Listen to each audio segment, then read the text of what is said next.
तो hello dear, यहाँ पे स्वागत करता हूँ। आज के इस आखिरी वीडियो के इम्पोर्टेंट क्वेश्चन लेकर आ चुके हैं। मीन्स मेंटल हेल्थ नर्सिंग, जिसे हम लोग साइकेट्रिक है एंड मेंटल हेल्थ नर्सिंग भी कहते हैं। जीएनएम सेकेंड ईयर का एक बहुत ही महत्वपूर्ण आपका सब्जेक्ट है mental health and psychiatric nursing, जो आपके इम्पोर्टेंट क्वेश्चन आज आ चुका है। इससे पहले मैं आपको MSN 1, MSN 2 और चाइल्ड हेल्थ नर्सिंग तीनों का जो है दे चुका हूँ इम्पोर्टेंट क्वेश्चन।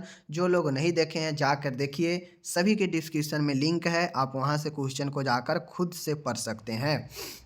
बाकी मैं बार बार बता रहा हूँ कि यह जो है ऑल स्टेट्स के लिए जो है कामयाब है। यह क्वेश्चन ऐसा नहीं है कि किसी एक स्टेट्स के लिए है, सभी स्टेट्स में समान सिलेबस है, समान क्वेश्चन है। तो आपको अलग अलग स्टेट के लिए ऐसा कुछ नहीं है। 22 से 23 अगर आप एग्ज़ाम किसी भी स्टेट में दे रहे हैं तो इस तरीक़ा से यह क्वेश्चन दिया गया है ताकि हर एक स्टेट में आपसे यहीं से क्वेश्चन आ सकता है। कोई भी चीज़ 100% नहीं होता है, इसलिए 100% गारंटी मैं भी नहीं दे सकता हूँ। हाँ, लेकिन इतना ज़रूर गारंटी दूंगा कि 90% जो सवाल है, चाहे वो लॉन्ग हो, चाहे वो शॉर्ट हो, चाहे वो ऑब्जेक्टिव हो, हमारे पढ़ाई द्वारा ही आएगा। तो आपको बस फॉलो करते चलना है। मैंने दे दिया।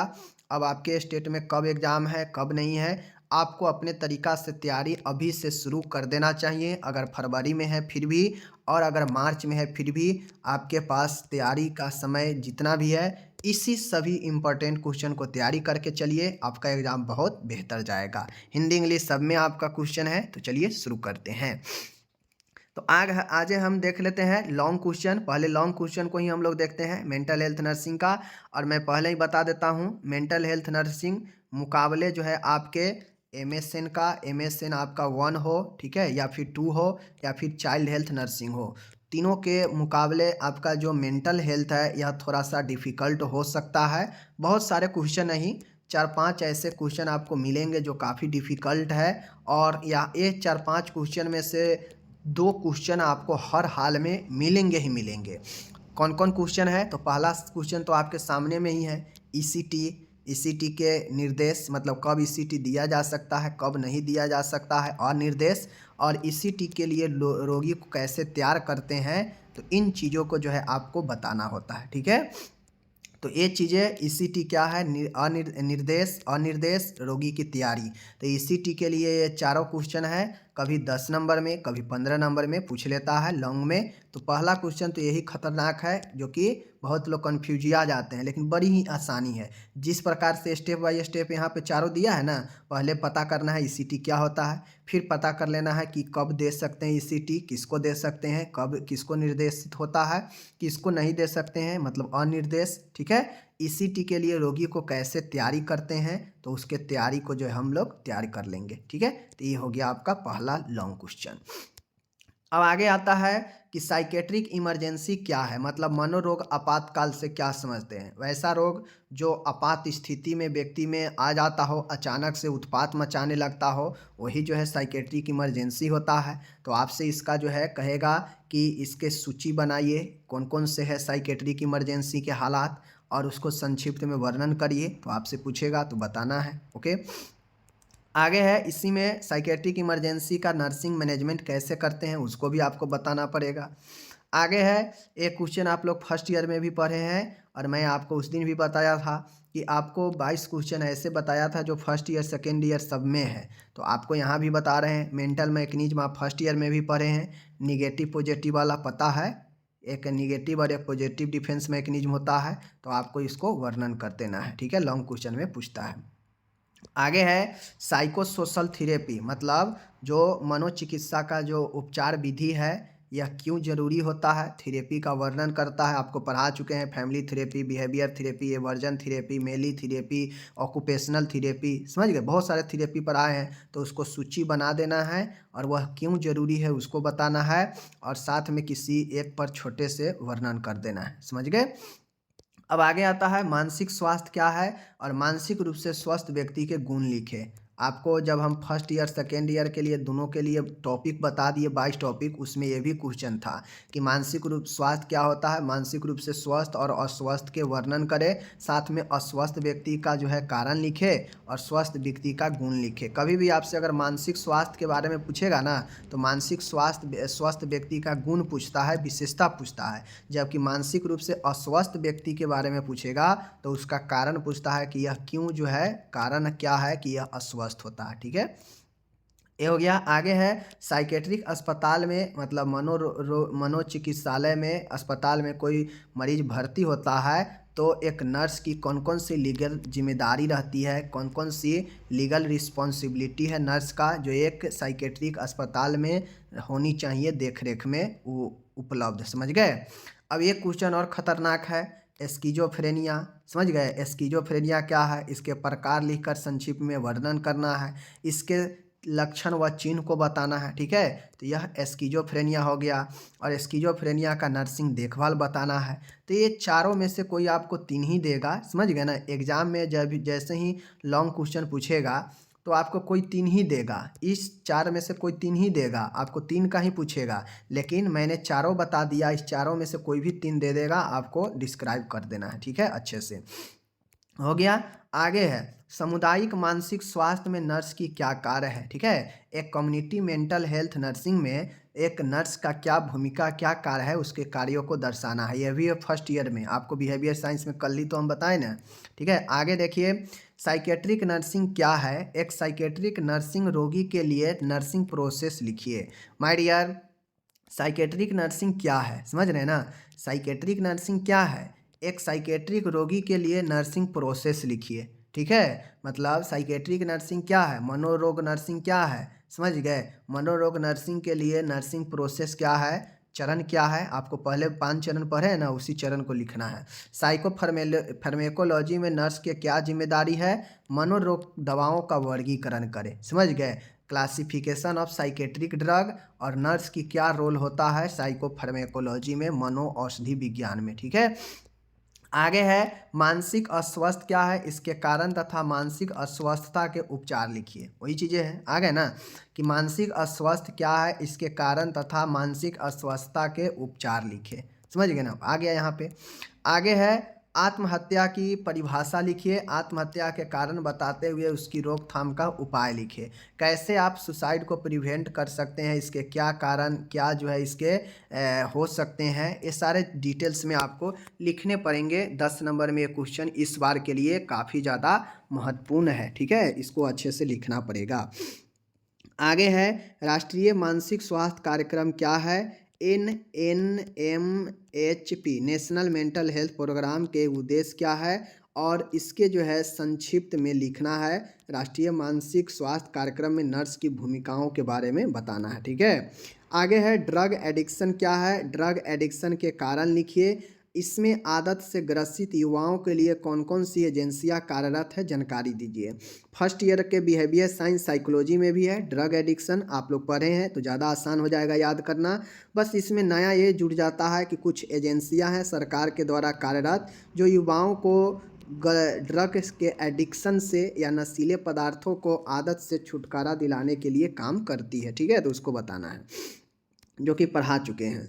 आगे है मानसिक रोग चिकित्सालयों में रोगी को भर्ती करने एवं वहां छुट्टी देने संबंधी कानून का संक्षिप्त में वर्णन करना है। माय डियर, यहाँ पे आपको जो है बताना है कि मनोरोग नर्सिंग को अस्पताल में भर्ती करने और वहाँ से छुट्टी देने में जो है कैसे हम करते हैं, इसका वर्णन करना है एडमिशन और डिस्चार्ज के बारे में। ओके, आगे है मंद बुद्धि के व्युत्पत्ति के कारण क्या है, वर्गीकरण और प्रबंध बताना है। मेंटल रिटार्डेशन के क्लासिफिकेशन, ठीक है, इसके इटियोलॉजी और इसके जो है मैनेजमेंट, टोटल चीज़ को बताना है। यही आपका लॉन्ग क्वेश्चन है। आगे है इलेक्ट्रोकन्वल्सन उपचार प्रदान करने में नर्स की भूमिका स्पष्ट कीजिए। अब आपको पता है सर्जरी से पहले, सर्जरी के दौरान, सर्जरी के बाद, उसी प्रकार से ईसीटी से पहले, ईसीटी के दौरान, ईसीटी के बाद, तीनों कंडीशन में रोगी का देखभाल नर्स द्वारा किया जाता है ईसीटी में। तो यह चीज़ों को आप लोग लिखिएगा, 10 नंबर में पूछता है। आगे है ऑर्गेनिक मानसिक विकार या ऑर्गेनिक साइकोसिस क्या है, इसके कारणों को स्पष्ट करें। माय डियर, एक होता है न्यूरोसिस, एक होता है आपका साइकोसिस। ठीक है, तो आपको ऑर्गेनिक मानसिक विकार या ऑर्गेनिक साइकोसिस क्या है, इसके कारणों को बताना है। तो आपको इसको बताना है। आगे है मूड डिसऑर्डर, जिसे हम लोग मेनिया कहते हैं, उन्माद वाला। ठीक है, मनोदशा। तो मेनिया के बारे में यहाँ पर पूछ रहा है, मेनिया क्या है, मेनिया के विकार के लक्षण चिन्ह बताएं और मेनिया के विकार का प्रबंध कैसे करेंगे एज ए नर्स, उस चीज़ को भी बताना है। ठीक है, तो हो गया मूड डिसऑर्डर समाप्त। आगे है ओसीडी क्या है, ओसीडी के चिन्ह व लक्षण बताना है। और ओसीडी जिसे ऑब्सेसिव कंपल्सिव डिसऑर्डर कहते हैं, इसमें नर्सिंग मैनेजमेंट भी बताना है ओसीडी पेशेंट के लिए। ओके, आगे है भय, भय क्या है, फोबिया, फोबिया के कितने प्रकार होते हैं, सूची बताना है। और भय के मरीजों का प्रबंध आप कैसे करेंगे, इसको भी बताना है। तो यह भी लॉन्ग क्वेश्चन हो गया यहाँ पे। आगे है कम्युनिटी मेंटल हेल्थ क्या है, बताना है। कम्युनिटी मेंटल हेल्थ का महत्व इम्पोर्टेंस कैसे है, बताना है। और इसमें नर्स की सेवाओं के बारे में बताना है कि नर्स कौन कौन से भूमिका जो है कम्युनिटी मेंटल हेल्थ सामुदायिक मानसिक स्वास्थ्य में निभाती है। ओके, आगे है थेरेपेटिक नर्स पेशेंट रिलेशनशिप, जिसे हम लोग NPR कहते हैं। ठीक है, नर्स पेशेंट रिलेशनशिप, इसको परिभाषित करना है। इसमें कौन कौन से घटक है, उसको घटक को बताना है। और नर्स पेशेंट रिलेशनशिप के विभिन्न चरणों को बताना है और इसके रुकावटों, बैरियर के बारे में भी लिखना, यानी चरण और बैरियर दोनों के बारे में लिखना है कि कौन कौन से ऐसे चीज़ है जो रुकावट भी पैदा करते हैं, और इसके चरण को भी बताना है। तो ये लॉन्ग क्वेश्चन हो गया, एक में 3। मनोरोग के विभिन्न उपचार विधियों को समझाना है। आपको पता है औषधि विधि होता है मनोरोग का। ठीक है, उसके बाद होता है ECT होता है। ठीक है, उसके बाद साइकोसोशल थेरेपी होता है। तो ये सब तीनों जो है आपके उपचार की विधियां हैं। ठीक है, तो इसको आपको डिटेल से जो है बताना है। ओके, ये हो गया समाप्त। आगे है अब आपके निम्न दवाइयों के कार्य उदाहरण सहित समझाएं। अब आपके सामने यहाँ पे जो क्लासिफिकेशन ऑफ साइकेट्रिक ड्रग पढ़िएगा, तो वहाँ पे एंटी साइकोटिक ड्रग आएगा, एंटी मेनिक दवाई आएगा, एंटी डिप्रेसेंट दवाई आएगा, एंटी एंजाइटी आएगा, मूड स्टेबलाइजर आएगा, एंटी पार्किंसन दवाई आएगा। तो उनमें से 4 दवाई एंटी वाला करके दे दिए हैं, आपको एग्जाम्पल सहित इसके कामों को भी समझाना है। ठीक है, इस प्रकार से पूछा जा सकता है, क्योंकि फार्मेकोलॉजी आपको पढ़ना है। राष्ट्रीय मानसिक स्वास्थ्य कार्यक्रम में साइकेट्रिक नर्स की भूमिकाओं के बारे में आपको लिखना है। ठीक है, जो राष्ट्रीय मानसिक स्वास्थ्य कार्यक्रम है, इसमें जो है आपको नेशनल मेंटल हेल्थ प्रोग्राम, ये क्वेश्चन को काट दीजिए, समझ गए, ये क्वेश्चन को काट दीजिए। ये क्वेश्चन का कोई मतलब नहीं है, क्योंकि जो आप राष्ट्रीय मानसिक कार्यक्रम ऊपर देखे हैं ना, NMHP national mental health programme, इसी में आपको नर्स की भूमिका भी पूछ लेता है साथ में। तो ये क्वेश्चन सिंगल क्वेश्चन नहीं बनता। ठीक है, इसको काट दीजिए, ऊपर भी है क्वेश्चन, इस क्वेश्चन को हटा दीजिए। आगे है मनोरोग क्या है, मेंटल इलनेस क्या है, या कितने प्रकार के होते हैं, प्रकार भी बताना है। और मनोरोग नर्स के गुण को सूचीबद्ध करना है। एक साइकेट्रिक नर्स के क्वालिटी को बताना है। तो यहाँ पे लॉन्ग क्वेश्चन हो गया आपका समाप्त। ओके, आगे चलिए। तो माय डियर, यहाँ पे आपको मैंने total 26 question, long question 26 question दिया। ठीक है, अब चलिए देखते हैं लॉन्ग क्वेश्चन कितना है जो आपको तैयारी करना है। तो शॉर्ट क्वेश्चन अब आपके सामने कितना है देखने को मिलेगा। पहला तो यही क्वेश्चन है, मैनिक डिप्रेसिव साइकोसिस। मैनिक डिप्रेसिव साइकोसिस का मतलब है कि इसमें मेनिया और डिप्रेशन दोनों का जो है जिक्र करना है कि मेनिया क्या होता है, डिप्रेशन क्या होता है, उसी दोनों को बताना है। तो कहीं ना कहीं ये क्वेश्चन आप ऊपर से ही कर लीजिएगा, डिप्रेशन और मेनिया अगर पढ़ लीजिएगा तो। पहला शॉर्ट क्वेश्चन ये है। दूसरा है डेमनेशिया, मनोभ्रंश के बारे में बताना है। आगे है कम्युनिकेशन स्किल्स के बारे में बताना है। और कम्युनिकेशन स्किल आपको 10 नंबर में भी पूछा जा सकता है कभी कभी। तो जब 10 नंबर में पूछेगा तो आपको इसके घटक के बारे में, इसके जो कंपोनेंट होते हैं कम्युनिकेशन का, उसको भी बताना पड़ेगा। और साथ में इसके बैरियर को भी पूछा जा सकता है कि कौन कौन से ऐसे चीज़ है जो कम्युनिकेशन में रुकावट पैदा कर सकता है। ठीक है, तो इसको डिटेल से पढ़िएगा। हिस्ट्रिया, समझ गए, हिस्ट्रिया के बारे में। मनोरोग के कौन कौन से कारण होता है, कारण के बारे में आपसे पूछा जा सकता है। और MSC मतलब मिनी मानसिक दशा परीक्षण, मेंटल स्टेटस एग्जामिनेशन, मानसिक दशा परीक्षण के बारे में पूछा जा सकता है, बहुत बार पूछा गया है। ऑक्यूपेशनल थेरेपी, जिसे व्यावसायिक चिकित्सा कहते हैं। मानसिक स्वास्थ्य अधिनियम, मेंटल हेल्थ एक्ट के बारे में आपसे पूछा जा सकता है। फ्राइड का जो साइकोसेक्सुअल थेरेपी है उस थेरेपी के बारे थ्योरी के बारे में पूछा जा सकता है। मानसिक स्वास्थ्य नर्सिंग के सिद्धांत, principle of mental health nursing, ठीक है, ये भी पूछा जा सकता है आपसे, तो ये भी क्वेश्चन बनता है एक। पर्सनालिटी के बारे में, व्यक्तित्व, इसके प्रकार के बारे में पूछा जा सकता है। डिप्रेशन के बारे में पूछा जा सकता है। मेंटल हेल्थ टीम क्या होता है, कौन कौन से होते हैं इस टीम में, उसके बारे में पूछा जा सकता है। शराब की लत, एल्कोहलिज्म के बारे में पूछा जा सकता है। Legal rights for mental ills patient, मतलब मनोरोगियों के लिए कानूनी अधिकार कौन कौन से हैं उसके बारे में पूछा जा सकता है। कम्युनिटी मेंटल हेल्थ सर्विस, मतलब इनमें कौन कौन सी सेवाएं मौजूद होती है सामुदायिक मानसिक स्वास्थ्य में, उसको बताना है। और ट्रेंड्स इन साइकेट्रिक नर्सिंग, मनोरोग नर्सिंग का क्या रुझान है, क्या प्रवृत्ति है, बताना है।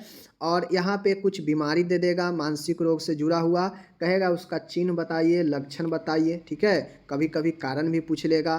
तो देखिए जैसे मूड डिसऑर्डर है, समझ गए, क्रोनिक ब्रेन सिंड्रोम है, सीबीएस, ओसीडी है, डेलेरियम है, मनोभ्रंश है, हिस्टीरिया है, कुछ बीमारी मैंने यहाँ पे दे दिया है।